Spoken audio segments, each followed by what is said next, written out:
All right, so I'm going to be going over the different genres within Scandinavian traditional folk music. And before we do that, we have to address what Scandinavia and what being Scandinavian is. So different people refer to it differently. However, the very first common one is anything residing within the Scandinavian peninsula.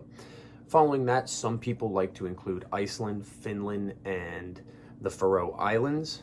And then another grouping that could also be used, they just add Denmark into that. Now, having this many different terms mean the same thing usually ends up creating a vagueness, and most people actually just know it as the North now.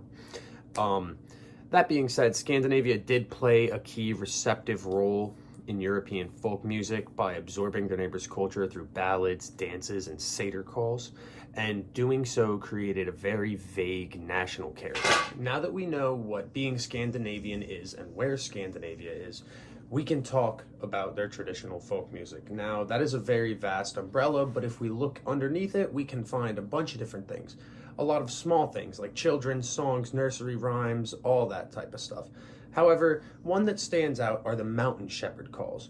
Now, the mountainous regions of the Alps are what brought these calls to life. In Scandinavia, herds of cattle used to exist miles away from their farms while grazing, migrating, and just generally living. This doesn't really seem like an issue today, but traditionally it created a need for control over one's own cattle. Farmers were then forced to stick with their livestock while they grazed and migrated. An event like this actually is what necessitated the need for these different melodies of calling and warning, together with simple songs between the men and women who watched over the cattle. Aside from the simple improv of notes, the Scandinavian satyr calls are large formal compositions in ternary form, also known as ABA form, where the first and last parts are melismatic vocalizations with different grace notes, while the middle part consists of just an enumeration of the names of their cattle, things to get them under control and get their attention. These forms were intentionally created to help old-day Scandinavian farmers maintain control over their herds, which in turn then supplied their communities with food. However, without any of this control, then famine and starvation could have occurred if livestock wandered off. So you can see how this is obviously a necessity, and they stepped up to plate, and created what they needed. If we look past the mountain satyr calls, aka the mountain shepherd calls, we also find the ballads of Scandinavia. Now, these ballads were a form of entertainment that was adopted from outside cultures, and folklorists have determined that these ballads came to them from France, even before the year 1200, probably with round dance and its musical accompaniment.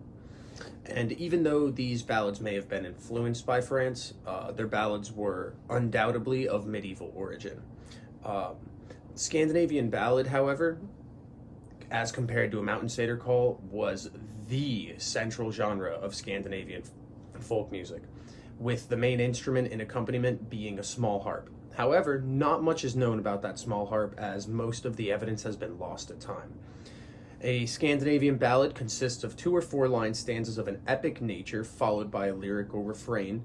And along with that organized structure, another common part of the ballad was their subject matter. In them, subjects were taken from myths, fairy tales, and fairly contemporary historical events.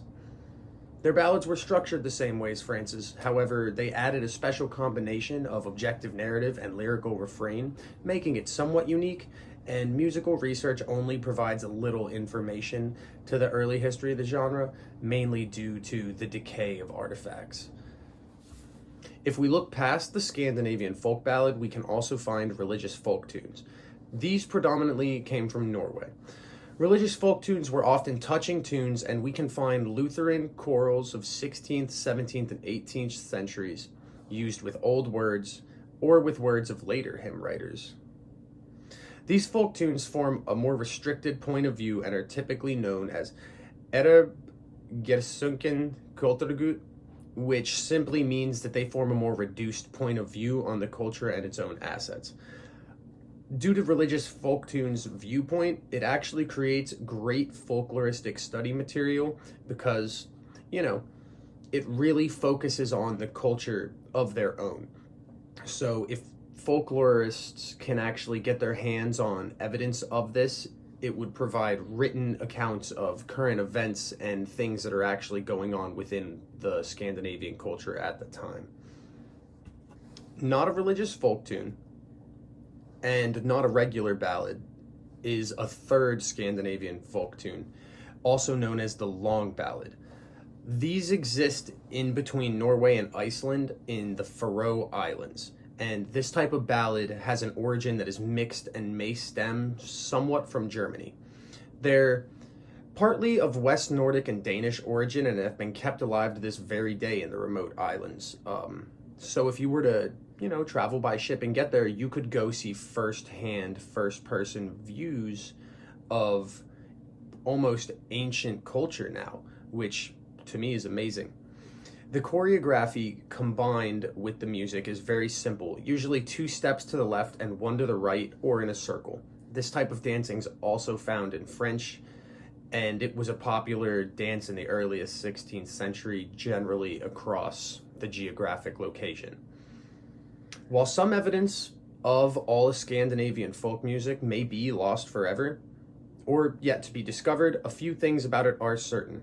Each of the different genres served a key purpose to the community as a whole, whether it be for entertainment or to glorify one's own culture, nationalism, or to just maintain a food supply. Each genre did have its purpose. So whether it was the Scandinavian mountain shepherd's call or the ballads, everything had a use and everything came out beneficial for Scandinavians.